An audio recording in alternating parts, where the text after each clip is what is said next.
Welcome to our channel. Today we how to set up Whoop Strap easy guide step by step clearly.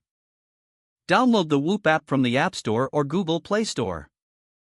Open the app and create an account or log in if you already have one. Once logged in, select the option to set up a new device. Follow the on-screen prompts to connect your Whoop strap via Bluetooth.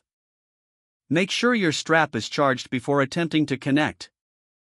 Once connected, the app will guide you through the initial setup process. Adjust the strap to fit your wrist comfortably, ensuring it sits snugly above your wrist bone. Configure your profile by entering necessary details like height, weight, and activity levels. Allow the app to access your location and other necessary permissions for optimal tracking. Complete the calibration process to ensure accurate heart rate monitoring. Take a moment to familiarize yourself with the app's interface and available features. Sync your Whoop strap with the app to start tracking your workouts and recovery. Check the dashboard to monitor your daily strain, recovery, and sleep metrics. Adjust your settings as needed to tailor the experience to your preferences. Perform a test activity to see real-time data on your heart rate and strain. Regularly sync your Whoop strap with the app to keep your data updated. Explore the community features to connect with others and stay motivated.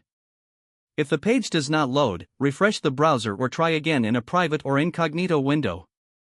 Make sure you are using the correct email address, then retype it carefully to avoid small typos.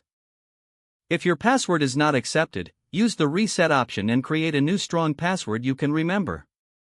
Check your spam folder for verification or security emails, then complete any requested confirmation steps. Enable two-factor authentication if available to improve account security and reduce unauthorized access risk. After signing in, review your profile details so your contact information and settings are accurate and current.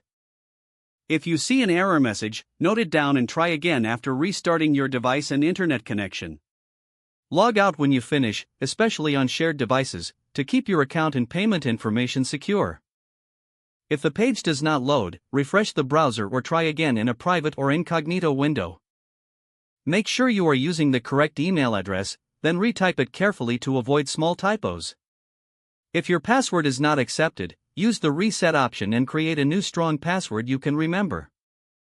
Don't forget to like this video and subscribe to our channel for more step-by-step tech guides.